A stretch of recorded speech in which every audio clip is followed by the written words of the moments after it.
Oh no, my chicken nugget. Hey, what is up, YouTube? I am back at it again with another video, and I have a break in my classes today. Figured I'd film a video about not necessarily my unpopular opinions on mental health, but just some of my opinions on mental health, and specifically like how mental health is handled by mental health professionals, psychiatrists, psychologists, therapists. And I'm also gonna eat my lunch because I didn't eat breakfast and it's lunchtime. Okay, my very first one is that I think psychiatric evaluations people should have easy access to. However, I don't think getting medications should be easy to do. I keep seeing ads on Instagram that's like, get antidepressants today, get ADHD medication online. And I feel like that really downplays how significant, I have to eat the chicken nugget, significant it is to add medication into your life. There's no other like medical condition that you can get like pills for online. And I understand why I understand that there's a market for that because access to mental health help is really hard to get, but I feel like it just does not take into account how serious of an addition medication can be to your life. And I also think that you need a psychiatrist in order to fully understand how a medication can affect you if it's not the correct medication. Medication needs to be taken more seriously, and I also think that having the ability to get amphetamines delivered to your door for ADHD just seems like a bad idea. What was my next point? Number 2. This is also about like posts I've seen on Instagram that are like signs your friend is struggling with mental health, things to look out for. And personally, I don't think being friends with someone, best friend, acquaintances, however close you are to someone, hold on, let me turn my headlights off. However close you are with someone does not mean that you have to watch out for signs of mental health. And also, I feel like a lot of people try to hide signs of mental health because it's really stigmatized, and it's not the responsibility of another like 18-year-old or like another 16-year-old to watch out for signs if there's like peers' mental health. I don't think it's healthy for either people involved, and I don't think that it's a fair responsibility to place onto someone. I understand that people want to reach out for help, but at the end of the day, we should work on improving our insurance, our mental health help with professionals instead of placing the responsibility on like the people that they are friends with. I just don't think it's healthy. And I also think that a lot of times it can lead to this codependence that's sort of like taking away the energy of this friend who's trying to help. I think it's noble to try and help, but I also think that having a mental health issue can lead to toxic behaviors. And it's like we can recognize that there's a reason for it, and we can recognize that someone with mental health issues deserves to work through that and have help, and obviously it's not completely in their control. But to say that someone's friends should be doing all of that is taking on a responsibility that I don't think is an agreement when you become friends with someone. Number 3, psychiatrists need to be significantly more cautious about prescribing meds. I understand that that's their job and why you go to see a psychiatrist. It's not like a psychologist or a therapist. And the point of the psychiatrist is to do a psychiatric evaluation and decide on meds. But when I was first put on meds, I was given Prozac. And they basically said to me, like, this is the one that works for most people. It solves depression.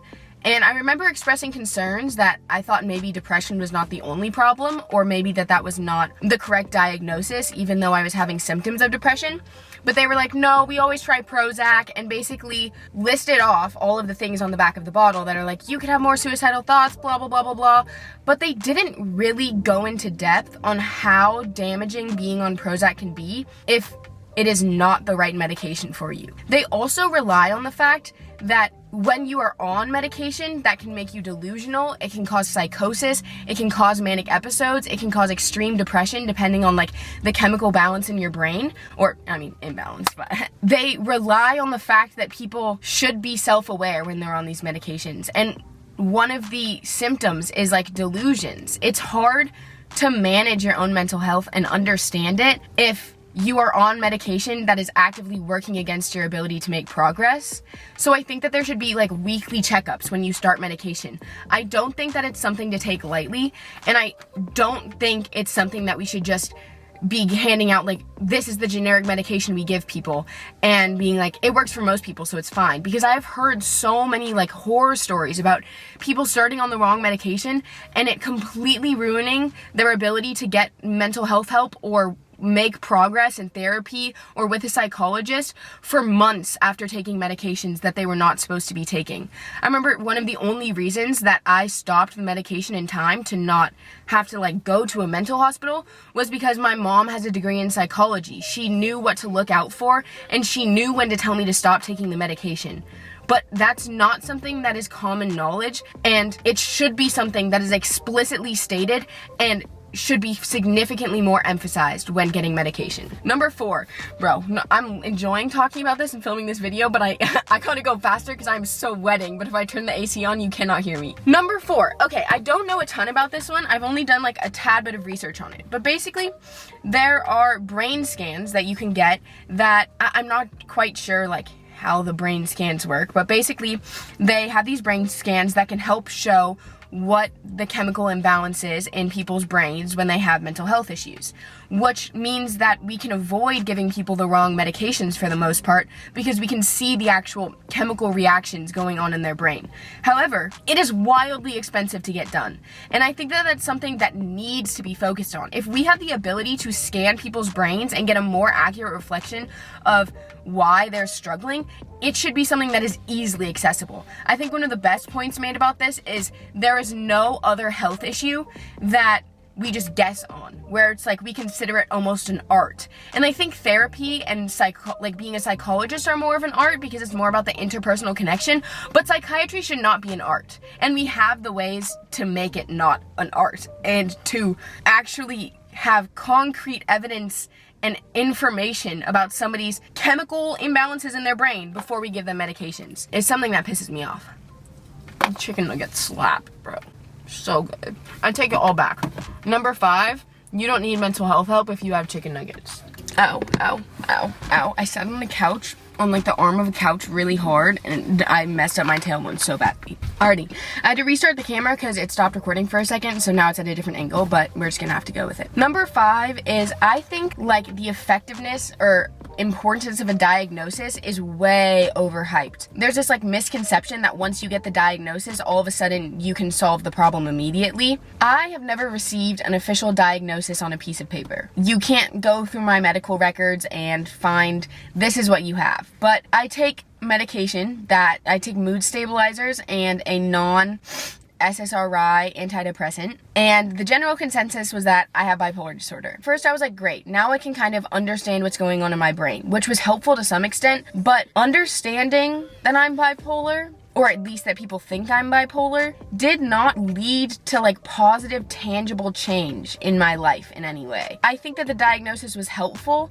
but I think that people overestimate how helpful a diagnosis can be and how often people are misdiagnosed. I think it'd be much easier to target specific trains of thought, behavior, specific problems that people are dealing with instead of trying to chase this diagnosis. It's if you have a psychiatrist or a psychologist that you can clearly articulate what's happening in your brain to and spend your time focusing on that, I think that can be far more beneficial than getting a diagnosis. A diagnosis is good for medication, but when it comes to actually rewiring the neural connections in your brain, I don't know if that's right. Just if I sound stupid, please just understand what I'm saying. Benefit of the doubt that the concept's there. But when it comes to rewiring the neural pathways and connections in your brain, it takes so much more than a diagnosis to understand that. Nobody with a diagnosis, regardless if it's the same, is going to have the same experience. I also think that diagnoses are sometimes used as a way to over-explain behavior, to say, this is exactly what's happening, this is the cause of the behavior because you're bipolar, because you're depressed. And to some extent that's true, but also it sucks sometimes because I'm I know that this is not a symptom of bipolar disorder. I know that this comes from somewhere else.